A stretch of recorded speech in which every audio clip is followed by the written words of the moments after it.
Hi hello Monday evening பொண்ணுங்க ஸ்கூல்லேருந்து வரக்குள்ள சரி தாத்தாட்ட காலையில் வாங்கின அகத்திக்கீரை மல்லித்தலை கருவேப்பிலை அதெல்லாமே அப்படியே நம்ம ஃப்ரிட்ஜுக்குள்ளே வச்சா வீணாக போயிடும். ஸோ அதெல்லாமே அழுங்காமல் பிரித்து கட்டெல்லாமே எடுத்து அதாவது ஆஞ்சு கீரை கையோட ஒவ்வொரு கவரில் போட்டு வச்சுட்டேன். ஏன்னா அவர் அவ்வளோ வயசு பெரியவர், நமக்காக அவ்வளோ தூரம் நம்ம கொண்டு வந்து கொடுக்குறாரு. மோஸ்ட்லி எனக்கு மேலேயே கொண்டு வந்து கொடுத்துருவாரு. ஸோ அவர் ஏதாவது எனக்கு சத்தம் கேட்டால் மட்டும்தான் நான் கீழே போவேன்.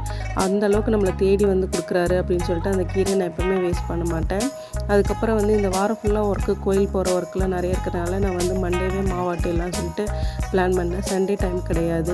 உளுந்தெல்லாம் போட்டு வச்சாச்சு, கிரைண்டர் போட்டு வச்சதுக்கப்புறம் பார்த்திங்கன்னா போய் குளிச்சுட்டு வந்தாச்சு. குளிச்சுட்டு வந்ததுக்கப்புறம் பொண்ணுங்க ஸ்கூல்லேருந்து வந்துட்டாங்க.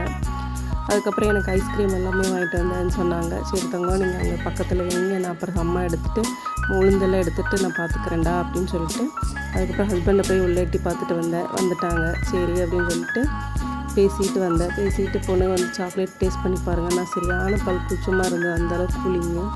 அதுக்கப்புறம் இந்த கன்னிங் பாய் கிச்சன் வந்தாவே எதாவது கிண்டல் பண்ணுறதா என்னோடய வேலையாக இருக்கும். கன்னிங் பாய்கிட்ட 2 வார்த்தை பேசிட்டு பொண்ணு இன்றைக்கி எக்ஸாம் போயிருந்தான். எக்ஸாமெல்லாம் எப்படிமா எழுதுனேன், மேத்ஸ் எக்ஸாம் எப்படி எழுதுனீங்க அப்படின்னு கேட்டிருந்தேன். மேத்ஸ் எக்ஸாம் ரொம்ப ஈஸியாக இருந்ததுன்னா எப்போவுமே நான் ஈஸியான மேத்ஸ் நான் சொல்லிடுவேன். டஃப்பான மேத்ஸில் ஹஸ்பண்ட் சொல்லி கொடுத்துருவாங்க.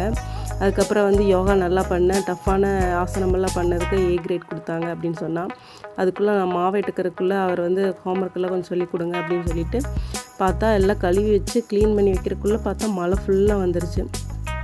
அதுக்கப்புறம் நான் என்ன பண்ணேன், அதெல்லாம் எடுத்து அப்படியே ஓரமாக கவுத்திட்டு சரி பொண்ணுங்களோட டிஃபன் பாக்ஸ் எல்லாமே கொஞ்சம் அதெல்லாம் கழுவி வச்சுட்டு பொண்ணு அடுத்து நாளைக்கு எக்ஸாமுக்கு புஜ்ஜு ப்ரிப்பேர் பண்ண வைக்கணும் அப்படிங்கிறதுக்காக எஸ்எஸ் எல்லாமே டெஸ்ட் வச்சுட்டு அதெல்லாம் திருத்தி கொடுத்துட்ருந்தேன்.